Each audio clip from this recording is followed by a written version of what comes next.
Sans que le temps s'est rafraîchi, ça sent le bois brûlé. Certains font leur première flambée ici en Corrèze, entre Tulle et Brive, sur la commune d'Aubazine, 900 habitants, fameuse pour son abbaye, derrière moi, qui est là depuis le XIIe siècle.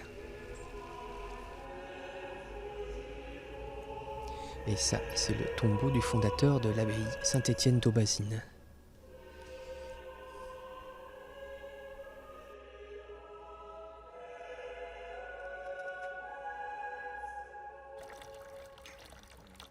Comment elle s'appelait cette salle? Elle avait un rôle particulier. Alors ici on se trouve dans la salle du chapitre de nos moines, c'était leur salle de réunion on pourrait dire, et puis bon la salle du chapitre parce que nos moines dépendaient de la règle de Saint-Benoît et donc tous les jours ils lisaient un chapitre de cette règle afin d'organiser leur communauté tout au long de l'année. Et c'était le seul moment où ils avaient le droit de parler, parce que les cisterciens faisaient vœu de silence, c'est ça? Voilà, ouais, d'où l'expression, la fameuse expression de la langue française, avoir la voix ou le droit au chapitre, puisque c'était le seul endroit de l'abbaye dans lequel nos moines pouvaient prendre la parole. Il y a encore des religieuses à Aubazine, deux sœurs, dont l'une d'elles est représentée sur cette bière à qui elle a donné son nom, Christophora, que nous allons rencontrer dans sa très étrange chapelle.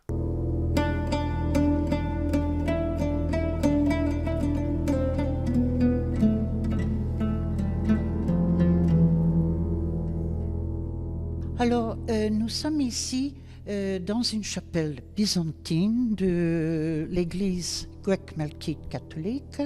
L'évêque va chercher désespérément une communauté pour prendre ces bâtiments.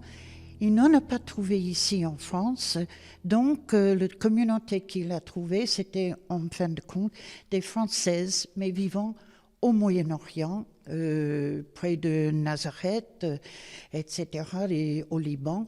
Et donc, ils sont venus ici et on a continué donc le rite et nos façons de faire ici.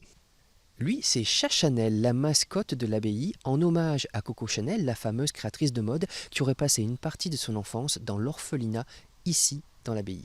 Il y a un lien entre son travail et l'abbaye d'Aubazine. Tout à fait, en permanence, justement, dans ses créations. Et même aujourd'hui, et qu'elle n'est plus, la Maison Chanel continue à venir sur le site, puiser pour s'inspirer et créer. Donc dernièrement, ils ont fait pour le Grand Palais, ils ont reproduit le jardin donc, de l'abbaye. Comme décor d'un défilé. Comme décor d'un défilé. Alors expliquez-nous par exemple le logo de Chanel, qui est deux C qui sont entrecroisés, il serait inspiré aussi d'un motif qu'on retrouve ici? Oui, dans le vitrail classé du XIIe, c'est une grisaille. Si vous n'avez de goût ni pour la mode, ni pour la religion, ni pour le patrimoine, venez quand même à Aubazine pour cette balade le long du canal aux moines, 1,5 km, taillé dans la roche par les moines au XIIe siècle pour alimenter l'abbaye avec un paysage magnifique et sauvage.